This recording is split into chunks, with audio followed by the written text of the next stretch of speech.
BNP নেতা তারেক রহমানের স্ত্রী ডাক্তার জোবায়দা রহমানের তাকে নিম্ন আদালতে আত্মসমর্পণের নির্দেশ দিয়েছে আপিল বিভাগ। সম্পদের তথ্য গোপনের অভিযোগে তারেক সহ পত্নী জোবায়দা এবং শাশুড়ির বিরুদ্ধে মামলা করে সংস্থাটি। কারণ এই প্রস্তাব কোনোভাবেই বিএনপি জীবনও মেনে নিবে না।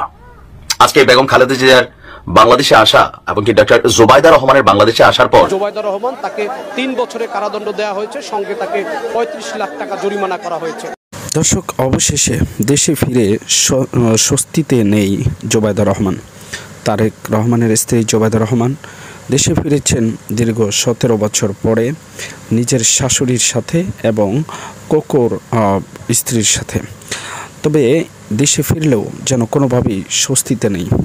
আইনের আদালতের মারপেচে পড়ে আবারও তাকে জেলে যেতে হচ্ছে 3 বছরের জন্য, গুনতে হচ্ছে 35 লাখ টাকা জরিমানাও। তবে কি বসে থাকবে বিএনপি? সে বিষয়ে কি বলছেন বিএনপির নেতাকর্মীরা সেটি দেখাবো বিস্তারিত। সাথে জোবায়দা রহমানের সাথে কি হতে চলেছে, কিংবা হঠাৎ করে তিনি এমন মামলার শিকার কেন হলেন সে বিষয়টি নিশ্চিত করব আজকের ভিডিওতে। ধৈর্য সহকারে দেখতে থাকুন সম্পূর্ণ ভিডিওটি। এরকম নতুন ভিডিও পেতে চ্যানেলটি সাবস্ক্রাইব করুন। আপনি তো একজন সাংবাদিক, এবং সাংবাদিক মানে একটা অনুসন্ধিৎস মাইন্ড আছে আপনাদের, তাই না? এই অনুসন্ধানী মাইন্ডের থেকে আপনার বোঝা উচিত জোবায়দা রহমান আজকে এসছেন আলহামদুলিল্লাহ, অর্থাৎ এবং ব্যারিস্টার জাইমা রহমান আমেরিকাতে একটি রাজনৈতিক প্রোগ্রামে অংশগ্রহণ করেছেন, এবং ইনশাল্লাহ সেই দিন বেশি দূরে নয় যেই দিন ভারপ্রাপ্ত চেয়ারম্যান এই মাঠে এসে যে নেতৃত্ব উনি ব্রিটেনে বসে দিচ্ছেন, ইউকেতে বসে দিচ্ছেন, সেই নেতৃত্ব অর্থাৎ শুধু বিএনপির নয়, গণতন্ত্র পুনঃপ্রতিষ্ঠার নেতৃত্ব দেখবেন অল্প কিছুদিনের মধ্যেই হয়তোবা সেই পরিবেশ হয়ে যাবে এবং উনি আসবেন। আর ডাক্তার জোবায়দা রহমান উনি এসছেন, উনি ম্যাডামের সাথে এসছেন, এবং এই তো শুরু না, এটা ওনাদের দেশ, ওনারা আসবেন, এটাই স্বাভাবিক। আসতে দেওয়া হয় নাই, সেজন্য আসতে পারে নাই। কাজেই এখন আর আপনি সময় বলে দিবে যে উনি কয়েকদিন থাকবেন, তবে স্বাভাবিকভাবেই ওনার স্বামী অর্থাৎ জনাব তারেক রহমান ওখানে আছেন, ওনার মেয়ে ওখানে আছে, ওখানে আবার কয়েকদিনের মধ্যে আবার যাবেন, যে সবকিছু গোছগাছ করে 17 বছর ওখানে আপনি নির্বাসনে থাকতে হয়েছে।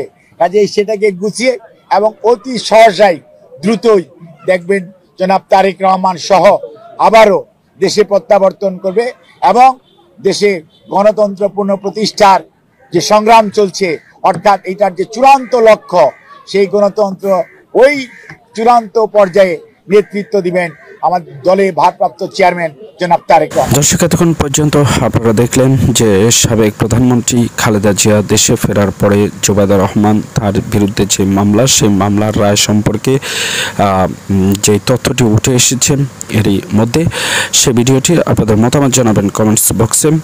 এবার আপনাদেরকে দেখাবো যে কি বলছেন জোবায়দা রহমানের এই মামলা নিয়ে ও খালেদা জিয়ার বর্তমান অবস্থা নিয়ে, আগামীতে রাজনীতিতে কিভাবে ফিরবেন খালেদা জিয়া সে বিষয়টি নিয়ে প্রেস ব্রিফ করছেন। চলুন দেখে সে ভিডিওটি। বিএনপির ভারপ্রাপ্ত চেয়ারম্যান তারেক রহমান, যিনি পলাতক রয়েছেন, এবং তার স্ত্রী জোবায়দা রহমান, এই দুইজনের বিরুদ্ধে অবৈধ সম্পদ অর্জন এবং জ্ঞাত আয় বহির্ভূত অর্থাৎ উৎসবিহীন আয়ের যে মামলা ছিল, সেই মামলা আজকে রায় ঘোষণা করা হয়েছে। ঢাকা মহানগর জজ আদালতের বিচারক আসাদুজ্জামান তিনি রায় ঘোষণা করেছেন।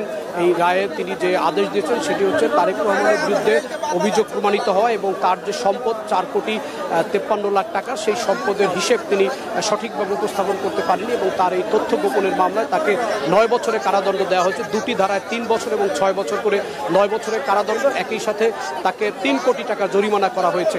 আর তার স্ত্রী জোবায়দা রহমান, তাকে 3 বছরের কারাদণ্ড দেওয়া হয়েছে, সঙ্গে তাকে 35 লাখ টাকা জরিমানা করা হয়েছে।